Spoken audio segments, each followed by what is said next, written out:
মালদা জেলার মোথাবাড়িতে হিন্দুদের উপর হামলার অভিযোগ তুলে সরব হয় বিজেপি। মোথাবাড়ির যে হিংসা সৃষ্টি হয়েছিল তাতে হিন্দুদের উপর আক্রমণ চালানো হয় এবং হিন্দুদের দোকানপাট ভাঙচুর করা হয় বলে আবারও দেখা গেল রানীগঞ্জে বিজেপির পক্ষ থেকে মন্ডল ওয়ানের প্রেসিডেন্ট শামশের সিং এর নেতৃত্বে একটি বিক্ষোভ মিছিল। এই মিছিলটি রানীগঞ্জের রেলওয়ে স্টেশন থেকে শুরু করে শেষ হয় রানীগঞ্জের তার বাংলায়।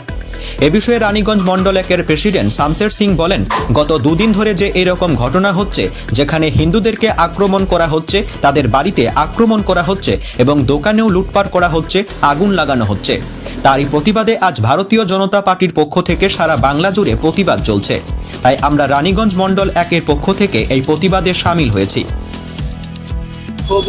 মিছিল আপনারা গত দুদিন ধরে দেখছেন মালদায় যেই রকম ঘটনা হচ্ছে, মানে হিন্দুদেরকে লক্ষ্য করে উনাদের দোকান লুটপাট হচ্ছে, উনাদের ঘরে আগুন লাগানো হচ্ছে, এর প্রতিবাদে ভারতীয় জনতা পার্টি সারা বাংলায় প্রতিবাদ করছে।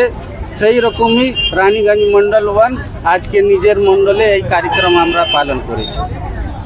देखिए, ये निरंतर देखने को मिलता है। पश्चिम बंगाल में घटना घटती है, हाई कोर्ट में उसको संज्ञान लेना पड़ता है, पुलिस को और प्रशासनिक अधिकारियों को आदेशित करना पड़ता है। लेकिन मैं पूछता हूँ कि इस तरह का घटना घटेगा ही क्यों? इसका मतलब है लॉ एंड ऑर्डर जो है उस पर यहाँ की जो मुख्यमंत्री खुद गृह मंत्री हैं, उनका कोई पकड़ ही नहीं है। लोग और प्रशासनिक अधिकारी उनके पकड़ से बाहर हैं।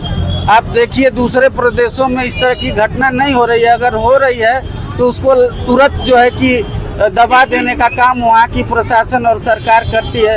इस तरह के अपराध पर, इस तरह के घटना पर तत्काल प्रभाव से पुलिसिया कार्रवाई करके इसको तत्काल प्रभाव से बंद करना चाहिए। लेकिन पश्चिम बंगाल में हम लोग देख रहे हैं इसका कोई असर नहीं हो रहा है। बार बार कोर्ट संज्ञान ले रहा है, लेकिन इसका असर सरकार के ऊपर नहीं। कि गिरफ्तार तो हम लोगों ने देखा कि निर्भया कांड में भी गिरफ्तारी हुई थी, लेकिन आज तक जो है कि कोई घटना में जो है कि साक्ष्य नहीं मिला।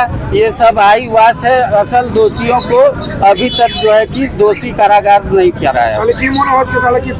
যদি সত্যিকারে ভালো তদন্ত হতো, ঠিক মতন সঠিক তদন্ত হতো, তাহলে দোষী ধরা পড়তো। কিন্তু তদন্তই ঠিক হচ্ছে না, তো ধরা পড়বে কি করে? পাশাপাশি তিনি বলেন, পশ্চিমবঙ্গে যে ঘটনাগুলি ঘটে হাইকোর্ট থেকে তার পারমিশন নিতে হয়, পুলিশ প্রশাসনের কাছ থেকেও অনুমতি নিতে হয়। আমি বলতে চাই, এত কিছুর পরেও এই ধরনের ঘটনা কিভাবে ঘটছে? তিনি বলেন, মাননীয় মুখ্যমন্ত্রীর আয়ত্তের বাইরে চলে গেছে। পশ্চিমবঙ্গ ছাড়া অন্য যেসব রাজ্যে এই ধরনের দুর্ঘটনা ঘটলে তাড়াতাড়ি অ্যাকশন নিয়ে তার সমাধান করা হয়, কিন্তু পশ্চিমবঙ্গের ক্ষেত্রে আমরা দেখছি সেই রকম কোনো কিছুই করা হচ্ছে না।